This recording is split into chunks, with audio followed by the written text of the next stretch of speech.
Un saludo también a las personas que nos acompañan en esta plataforma. Habiendo presentado el doctor Antonio de Lanza Barrantes la ponencia correspondiente al recurso de reconsideración interpuesto por la señora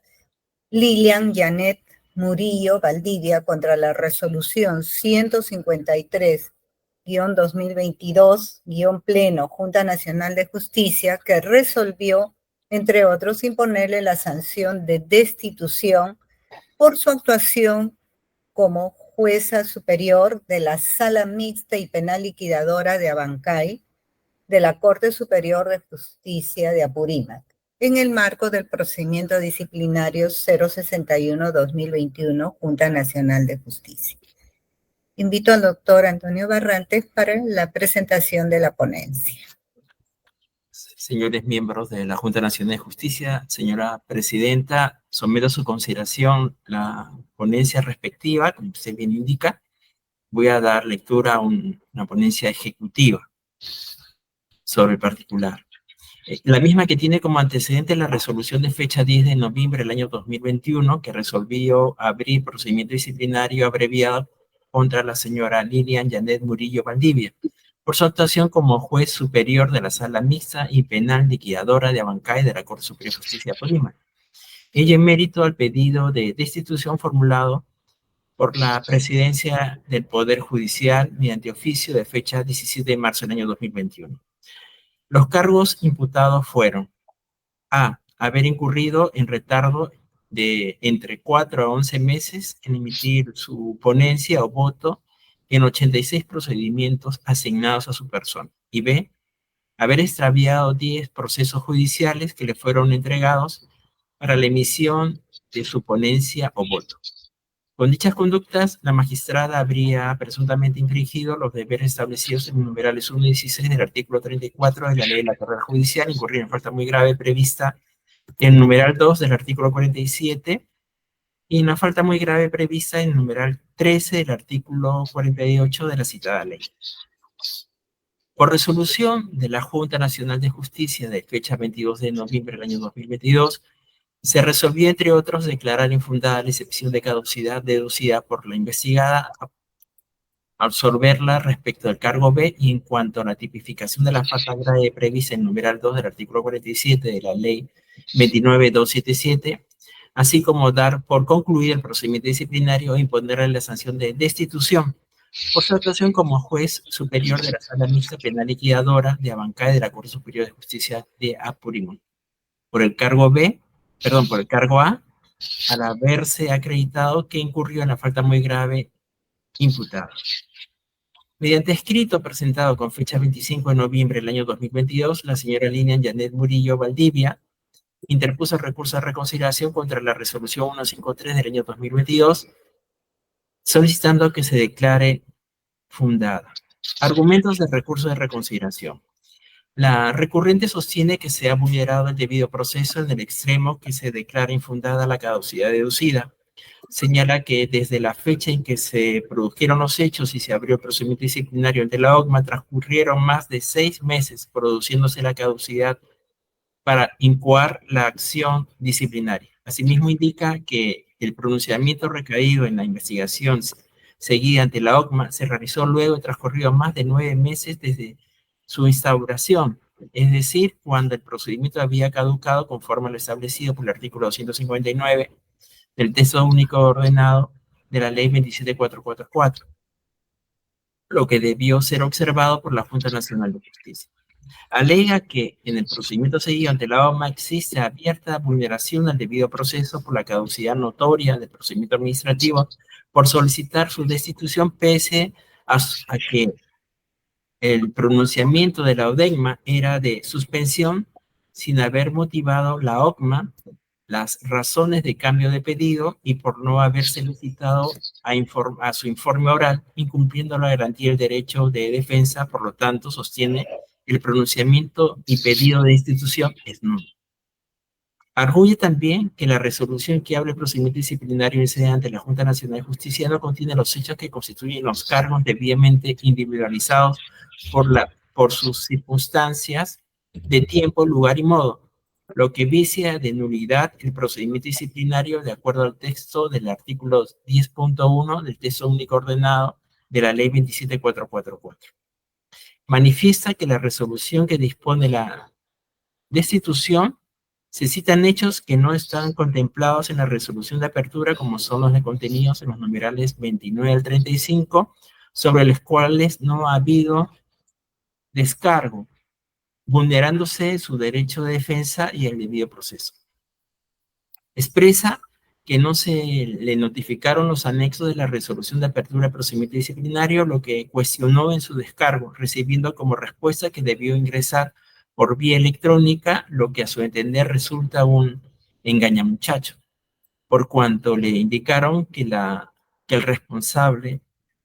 que se respondería entre los 10 días, es decir, cuando vencía el plazo para realizar su descargo. Agrega que su domicilio es en el Cusco, siendo que en la resolución de apertura se le indicó que debía personarse a la sede de la Junta Nacional de Justicia, esto es en Ica, para leer el expediente cuando se le pudo entregar por vía digital o disco compacto el contenido de los anexos, lo que no se cumplió. Reitera que se hace una sanción genérica invocando la inobservancia de los deberes judiciales sin señalar cuál es el deber infringido, descrito por las circunstancias del lugar, tiempo y modo, lo que hace una falta de insuficiencia de la imputación y vulnera el derecho de defensa, incurriendo en causal de nulidad. También sostiene que la impugnada adolece de motivación aparente, pues en sus fundamentos 26 a 28 se hacen afirmaciones respecto a su falta de diligencia, pero sin guardar precisión de fechas y plazos por cada expediente en los que se generó infracción. Además, se hace alusión a una carga promedio establecida por el Poder Judicial sin indicar el instrumento normativo que obliga a los jueces a llevar este tipo de carga, así como el acto administrativo o reglamento debidamente comunicado a los jueces individualizados por su fecha de emisión y norma operativa que ordene esa labor, de manera que sea exigible y cuyo cumplimiento sea sancionable. Finalmente, afirma que se ha aplicado indebidamente el principio de proporcionalidad, señalando que, de acuerdo a lo establecido por la Junta Nacional de Justicia, debió de haber resuelto un expediente cada hora y 58 minutos, sin contar con debía atender al público y desarrollar vistas de causa, audiencias en los penales y juicios orales. En tal sentido, sostiene que no se cumple con el principio de proporcionalidad comparado con la realidad objetiva, pretendiéndose exigir lo no normado, sin que haya invocado la norma que exige un mínimo de carga procesal a desarrollar por un juez, de manera que su destitución resulte un hecho arbitrario. Sobre el informe oral, con fecha 6 de febrero del año 2023, se llevó a cabo la audiencia ante el Pleno de la Junta Nacional de Justicia, diligencia en que la defensa técnica sustentó los fundamentos del recurso presentado. Ahora, pasamos al análisis. Respecto a la alegación de caducidad del procedimiento disciplinario. En este marco, en la recurrida se aprecia, en sus fundamentos 19 y 23, la debida justificación respecto a que no operó la caducidad del procedimiento disciplinario indicado en esta sede. No obstante, con el presente recurso se cuestiona que se produjo la caducidad para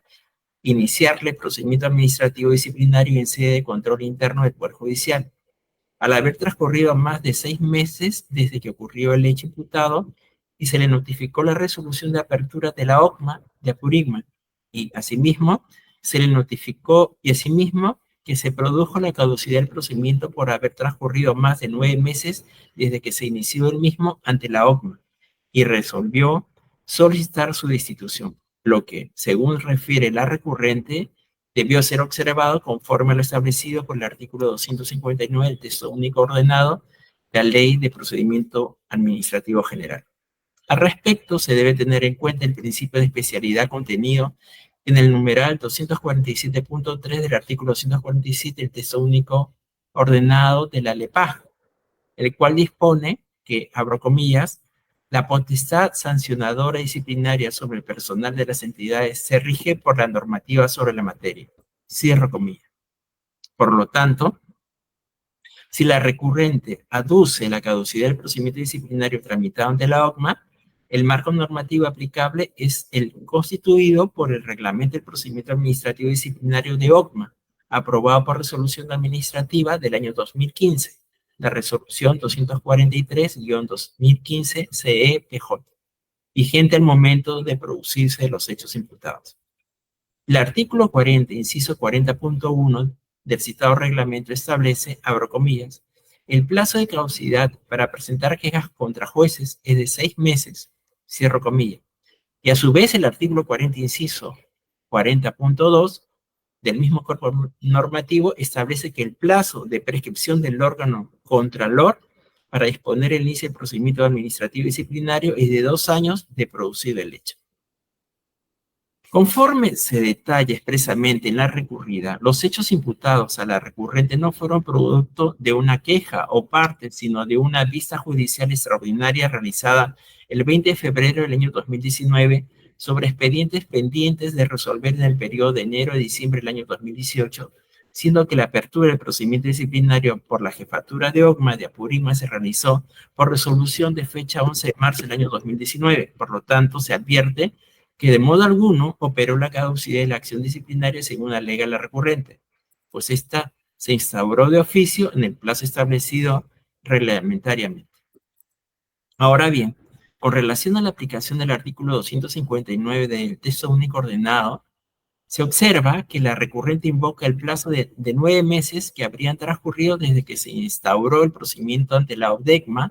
y el pronunciamiento final de la OCMA, lo que, según señala, determina la caducidad del procedimiento administrativo de dicha sede,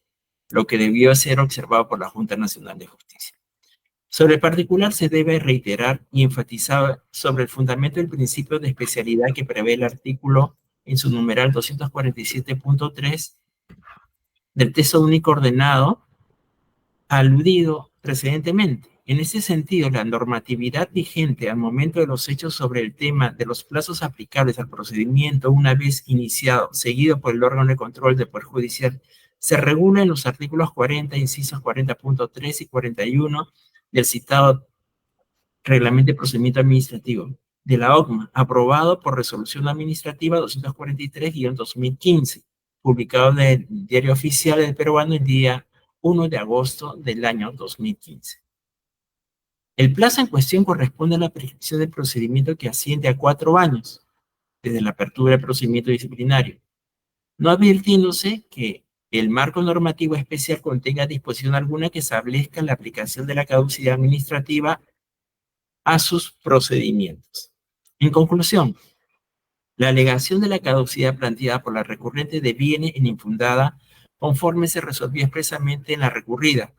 no encontrándose fundamento alguno en el presente recurso que desvirtúe lo ya decidido.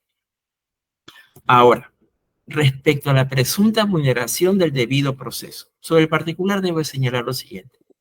Sostiene la recurrente que se ha vulnerado el debido proceso, pues la OCMA solicitó su destitución pese a que el pronunciamiento de la ODECMA de Apurímac era de suspensión, sin haber motivado la OCMA las razones de cambio del pedido y por no habérsele citado a informe oral, incumpliendo la garantía del derecho de defensa. Al respecto, se debe reiterar lo ya señalado en el fundamento 49 de la resolución recurrida. Esto es que la propuesta inicial de la suspensión que se hubiera dictado en la tramitación del procedimiento disciplinario seguido ante el órgano de control del Poder Judicial no resulta vinculante para la Junta Nacional de Justicia, toda vez que el procedimiento disciplinario seguido ante la ODECMA y la OCMA se rige por sus propias normas y reglamentos, mientras que la Junta Nacional es un organismo constitucional autónomo sometido solo a la Constitución y a la ley orgánica, siendo por su naturaleza y atribuciones una entidad distinta al órgano de control de la magistratura, de manera que, una vez realizado el pedido de destitución, en esta sede se valoran los medios probatorios aportados en forma conjunta y objetiva, con independencia e imparcialidad, garantizando el debido proceso, arribándose a una decisión debidamente motivada. En tal sentido, no se verifica que se haya incurrido en afectación al debido proceso, pues la recurrente en todo momento tuvo oportunidad de ejercer irrestrictamente su derecho de defensa, teniendo el pleno acceso al expediente, presentando sus descargos, presentando declaraciones ante el miembro instructor e informando oralmente ante el Pleno de la Junta Nacional de Justicia. Por otro lado, arguye la recurrente que la resolución que le abrió el procedimiento disciplinario no contenía los hechos constitutivos de los cargos debidamente individualizados por sus circunstancias de tiempo, lugar y modo, invocándose la inobservancia de los deberes judiciales sin señalar cuál deber infringió. Expresa además que no se le notificaron los anexos de la resolución de apertura del procedimiento disciplinario y que se le indicó que debía personarse a la sede de Lima para leer su expediente, todo lo cual vulneró su derecho a defensa. Lo alegado por la recurrente en este extremo resulta manifiestamente reiterativo, encontrándose en la resolución impugnada el pronunciamiento expreso y suficiente sobre cada uno de los extremos planteados.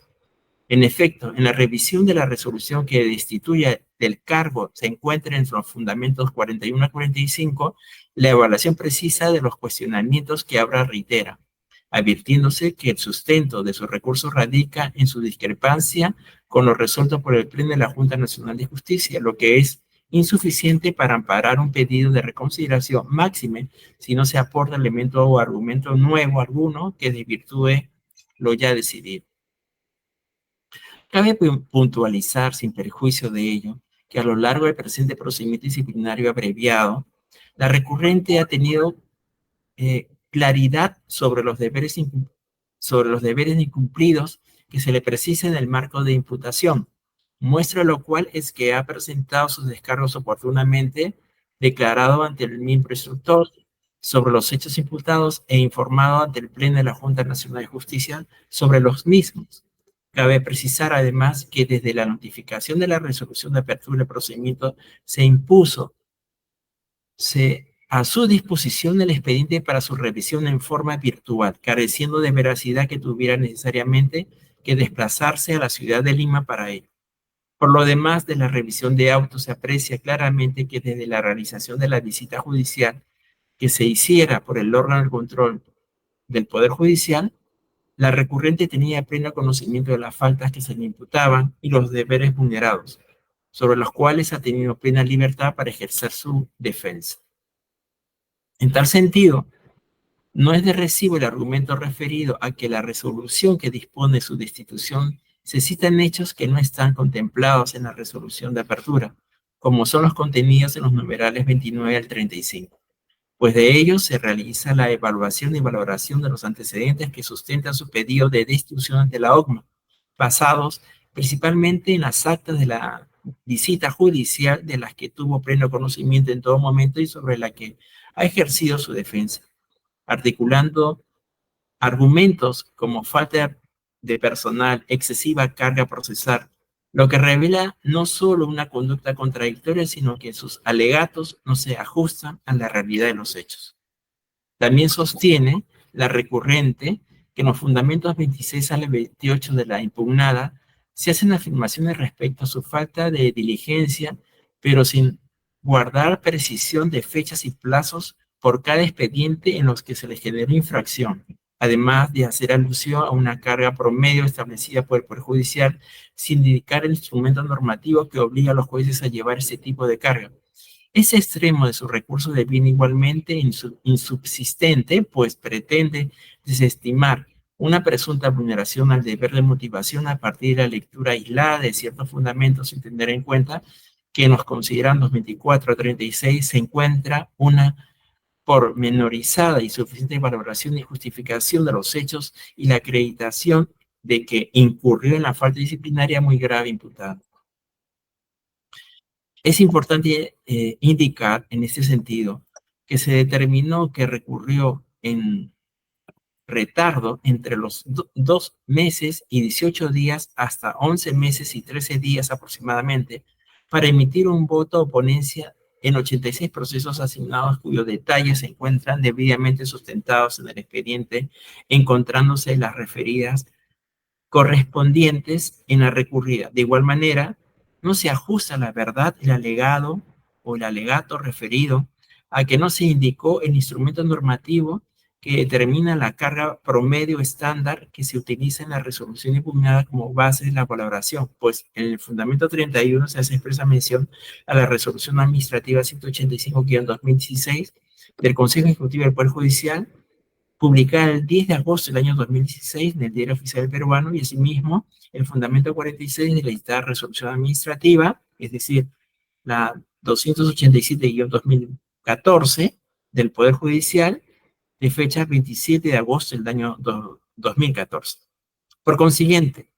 no se verifica que se haya producido alguna vulneración al debido proceso en el trámite seguido que derivó en su destitución. Sobre el otro tema alegado, respecto a la presunta aplicación indebida del principio de proporcionalidad. Para el ejercicio de su función disciplinaria, la Junta Nacional de Justicia examina la gravedad de los hechos y la responsabilidad incurrida por los investigados sujetos a un procedimiento disciplinario ante esta sede. En esta línea, la función de control disciplinario de este organismo constitucional autónomo se motiva en el análisis de los hechos, evitando la introducción de falacias o criterios subjetivos que no están respaldados por medios probatorios suficientes,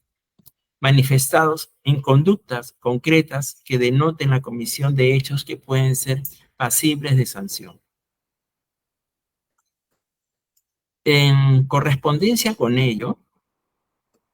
en la resolución impugnada se encuentra un detallado y suficiente análisis y valoración de los hechos acreditados y la falta disciplinaria muy grave incurrida por la recurrente, conllevando a la decisión de destituirla del cargo, habiéndose aplicado principio de proporcionalidad y razonabilidad conforme se puede apreciar de la revisión de los fundamentos 60-68 de la misma. En efecto, se advierte que se ha valorado motivadamente el nivel de la magistrada, el grado de participación en la infracción del concurso de otras personas, el grado de perturbación del servicio judicial,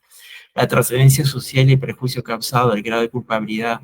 el cuidado puesto en los hechos objeto de evaluación disciplinaria, las situaciones personales que pudieran haber aminorado su capacidad de determinación, así como la reiterancia en la comisión de las faltas disciplinarias que conllevaron a ser sancionada administrativamente previamente. Asimismo, se realizó el test de proporcionalidad, analizándose la idoneidad, necesidad y ponderación de las sanciones a imponerse, arribándose a la conclusión que resulta razonable, proporcional y satisfactorio para los fines del procedimiento disciplinario imponer la sanción de destitución, privilegiándose frente al interés particular del investigado, al interés público, de la protección de la credibilidad, confianza, eficiencia, reputación, honorabilidad del Poder Judicial, todo lo cual se encuentra debidamente sustentado en la recurrida. Cuestiona la recurrente que dicho análisis no se condice con la realidad, pues se pretende que haya resuelto un expediente cada 2 horas aproximadamente. El ejercicio matemático que realiza la recurrente en nada desvirtúa lo decidido por la Junta Nacional de Justicia, ya que se realizó la debida valoración sobre su conducta y la carga estándar que afrontan los órganos jurisdiccionales conforme a las resoluciones administrativas del propio Consejo Ejecutivo del Poder Judicial,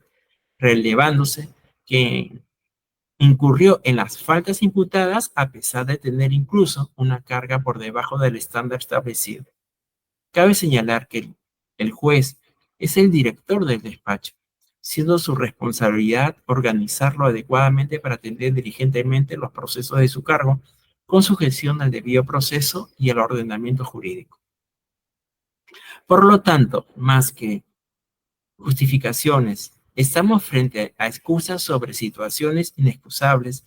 que no enervan la razonabilidad en la imposición de la sanción de destitución. Por consiguiente, no se encuentra elemento alguno en este extremo del recurso interpuesto que desvirtúe lo ya valorado y decidido por el Pleno de la Junta Nacional de Justicia. En conclusión, teniendo en cuenta los fundamentos precedentes, se concluye que el recurso de reconsideración interpuesto por la señora Lilian Janet Murillo Valdivia contiene argumentos reiterativos que fueron oportunamente valorados al momento de adoptar la decisión de imponer la sanción de destitución, al haberse acreditado que incurrió en la falta muy grave imputada, habiéndose emitido una resolución debidamente motivada en la que tuvieron en cuenta tanto los descargos expresados por la investigada como los medios probatorios obrantes en el expediente. En tal sentido, se verifica que la recurrente sustenta su cuestionamiento a la resolución impugnada en argumentos de defensa que fueron analizados y valorados por el Pleno de la Junta Nacional de Justicia en su oportunidad, resultando los mismos inconsistentes para desvirtuar lo decidido por el mismo. En consecuencia, los argumentos contenidos en el recurso de reconciliación interpuesto contra la resolución 153/2022 del Pleno de fecha 22 de noviembre del referido año deben ser desestimados, concluyéndose en la medida disciplinaria impuesta es racionalmente adecuada, justificada, a los muy graves actos de inconducta debidamente acreditados, habiéndose aplicado criterios de razonabilidad y proporcionalidad, motivo por el cual el recurso de reconciliación interpuesto deviene infundado. Asimismo, no se verifica que se haya incurrido en causal de nulidad alguna prevista por ley. Por los fundamentos expuestos, propongo al Pleno resolver en el siguiente sentido, en un artículo único: declarar infundado en todos sus extremos el recurso de reconciliación interpuesto por la señora Lilian Janet Murillo Valdivia contra la resolución 153 del año 2022 del Pleno de la Junta Nacional de Justicia, que le impuso la sanción disciplinaria de destitución y que se dé por agotada la vía administrativa. Señora Presidenta, señores miembros, es todo cuanto debo de informar al Pleno. Muchas gracias. El Pleno de la Junta Nacional de Justicia agradece al doctor Antonio de Laza Barrantes la sustentación de la ponencia. Apreciados colegas, se les invita a trasladarnos a la plataforma institucional para efectos de la deliberación de la misma. Luego retornaremos para la votación correspondiente al recurso de reconsideración en el marco del procedimiento disciplinario 061-2021, Junta Nacional de Justicia. Buenos días, permiso.